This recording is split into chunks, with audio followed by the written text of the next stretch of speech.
today I'm exploring one of the most vibrant and exciting cities in the world. It is London. We're going to be learning about the culture, the food, and the people, of course. And who knows, maybe we will bump into Harry Potter or James Bond, crossing my fingers.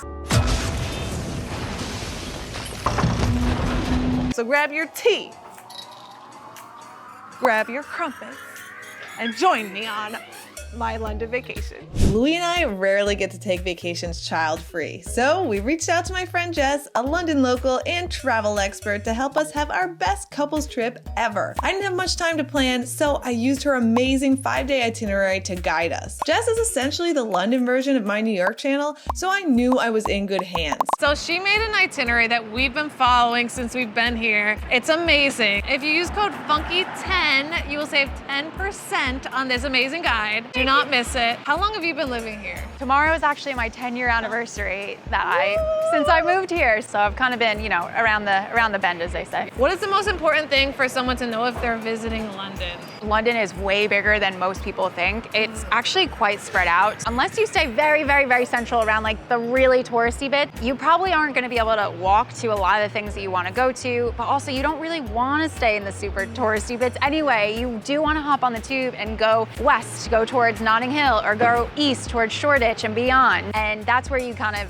get the more real feeling of London. What is the biggest mistake you see people making here in London? Maybe it's more of a misconception, is that London is very like British culture, and you're gonna see people walking around with like top hats and saying cheerio and talking like they're Bert from like Mary Poppins. Chips and a hamburger with a bottle of water. Actually, that's really not the case. Yeah. We're quite lucky that this is one of the most diverse cities in the world. The beauty of that is that you can meet people with all different types of experiences and backgrounds. And sound. But they're polite. In New York, they'd be like, forget about it. Here, they're like, sorry, cheerio. No, they don't say cheerio. So I literally got here and I was like, I can't wait to like be like jolly day or whatever. I don't know what they say. And like, I haven't seen like that at all. So nice seeing you. Nice to see you. Thank you for making my London trip amazing. We are gonna continue using her itinerary. Let's go. So it is our first day in London and I am feeling really exhausted, but I'm gonna, keep my energy up because today's the day we're gonna see all the iconic sites. Now to make it most efficient, I did book a tour through Tally Ho Tours and they offer these really cute bikes. They have little baskets on them. London is huge, so seeing it on a bike made a lot of sense because we were able to cover more ground and see 25 iconic sites in 3.5 hours. Plus, we learned a lot of cool history. By law, you don't have to wear a helmet apparently, but you go wear one of these little cool hats. Look at this. Who would have thought? Look at that. I did my hair for no reason today, but it's okay. I look like a newsie though. You look amazing. It looks like you're in Peaky Blinders. By order of the Peaky Blinders. We've seen a lot so far on this tour. It's been great, learned a lot of history. I personally love that we stopped at an award-winning 400-year-old pub in the middle of the tour, and then we even got to leave our mark on London by doing graffiti at a hidden street art zone made by the famous Banksy. This is the last stop on the tour. This is really cool because we could actually do street art here for free. With Tally Ho Cycles, they actually give you street paint too, or what do you call this? Graffiti? Spray paint. Spray paint, Jesus. The rule is you can only paint over something that you could do better than, which essentially means that I can't do anything. I'm gonna do a love note. Ready, Louis? S, oh shit. Look at this, this is the graffiti pose. This is the only way I can do it without like getting it on my pants. Shit. You know what, Louis, you can make the other side of the heart. That's. I will finish the rest of the artwork because I am 50% of this. Would you even call that artwork though? No, I wouldn't. We are in King's Cross right now. I'm a big Harry Potter fan. So we're gonna try to find platform 9 3/4. I have no idea where it is, but we're just gonna explore. This is beautiful. I already feel the Harry Potter vibes here. It looks exactly like the movie because they actually filmed the movie right here. They filmed the platform scene in between. It's like platforms 4 and 5, and then they just renamed them for the movie to be platforms 9 and 10. But there's actually a place that you can take the picture where they filmed it. So Let's go. This is the line. Honestly, I wanted the picture. I no longer want the picture. I'm just gonna get close to it to see it, and that's what we're gonna do. We're gonna call it a day. This is like a random Wednesday, like at 10 in the morning. This isn't even a weekend or a high traffic time to travel. So this is the line now. I imagine that it just is always this bad. This isn't even where they filmed the movie scene. The movie scene was filmed in between platforms 4 and 5. So I wanna like actually go there. Oh, it's close. This is the actual platform 9 3/4 between platforms 4 and 5 in the middle of King's Cross. There's no one here. They all went to the fake movie setup thing. This is actually it. This is actually it. This is so cool. Wow, and it has trolley, King's Cross trolley point. Coincidence? I think not, because that's where the trolley would go on the side. We did it, you guys. We found the real one. We didn't wait in a line. Winning. Okay, let's go now. Today we're doing something super exciting. As a food tour guide, I love checking out the local food scene wherever I go. So we are here in London and we are here with David. Hello. Hello. How's it going, guys? You are the founder of Chubby Fellows. Food tours here, all private, all customized, all amazing.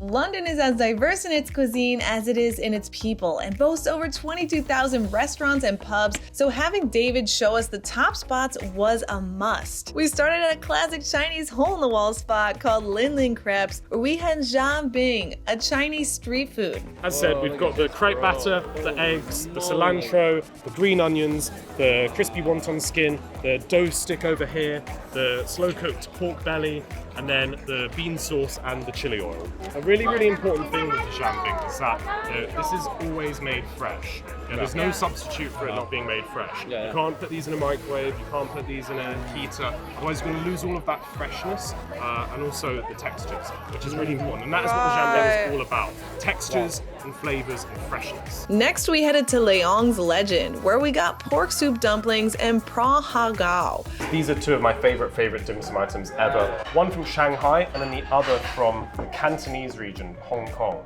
So over here we've got something called xiaolongbao.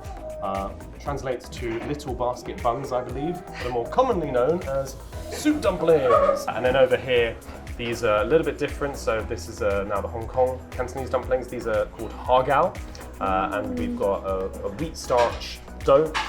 Sometimes they put a bit of cornstarch, also a bit of lard in there as well. And it's got big chunks of fresh British king prawn in there. Any good host always adds a variety to an experience, so the next couple spots varied from classic Italian delis to French pastry shops. And because David is a local foodie expert, we also got a highly coveted table at Black Lock, which you normally can't even get in without a reservation a month in advance. Welcome to Black Lock. This is where we're going to be focusing on the final cuisine, which I think really sort of tells the story of Soho's history, and that is, of course, British cuisine. And no matter how many multicultural areas we're in, we always like to include something that's British, because I'm British, I'm really proud of being British, I'm proud of where our cuisine has come these days, but most importantly, I'm proud of our produce.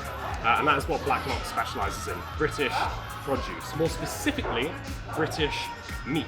There we tried their pig's head and mushroom on toast and cider cocktails. Overall, it was an amazing experience and I highly recommend it. Well, thank you so much. This was amazing. It was my pleasure. Best tour ever. You guys, I'll put all the info below to book this tour. You guys do a bunch of different tours. Like you have a cocktail tour, we do different tours areas. all over London, London Bridge, Shoreditch, Soho, you name it. Well, it was a pleasure, my darling.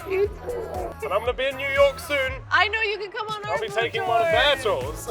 Yeah, I can't wait to show you around. That food tour was amazing, but next up we're doing swingers. This is an indoor mini golf course, bar and restaurant, and this spot was so much fun. Now make sure you make a reservation if you can, because the first day we tried to go, they were full, which kind of sucked. Although I didn't beat Louis, unfortunately, I still had a lot of fun and would totally do this again. I've always wanted to do afternoon tea, and we are here at the Rubens Hotel. I was told by Jess that this is something that you cannot eat before. It's not like a like a light meal, it's heavy. This is so cute. We have this little comfy chair. It's like a love seat for two. And then our little table. This is such a quintessential British experience, made even better thanks to our front seat view of the Royal Mews at Buckingham Palace. It's so proper.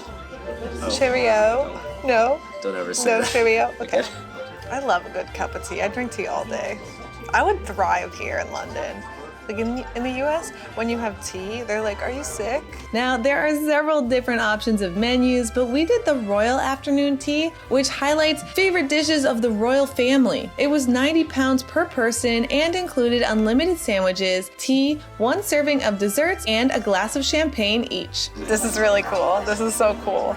The best part about it is that it's for the unlimited are the savory sandwiches and the scones. So I'm like, dude, I'm just gonna have like 10 sandwiches. We are now in Covent Gardens, and this spot has a ton of great stores, boutiques, but most importantly, amazing performers. In fact, in order to qualify as a performer here, you actually have to go in front of a board of people, do your thing, and they decide if you're worthy to perform. Covent Garden is a unique place that is surprisingly not a garden. Where the shopping is great, the food is delicious, and the street performers are, well, let's just say they're not your average buskers. You never know what kind of crazy talent you'll stumble upon here. Just tip the guy, he was amazing, and there are so many other cool performers here. It's all free, although I do recommend you tip because these people fully work off of tips. We love strolling through the colorful streets with everything from handmade crafts to designer fashion. It's a great spot to pick up locally made gifts. Overall, we had an absolute blast in London. The culture, the people, and the architecture were awe-inspiring, and I can't wait to go back. We saw so much that I didn't even include in this video because it would have been literally 100 hours long. I highly recommend visiting and using my friend Jess's itinerary when you come. Use code FUNKY10 to save 10% via the link below. Thanks so much for joining me on my London vacation. If you like more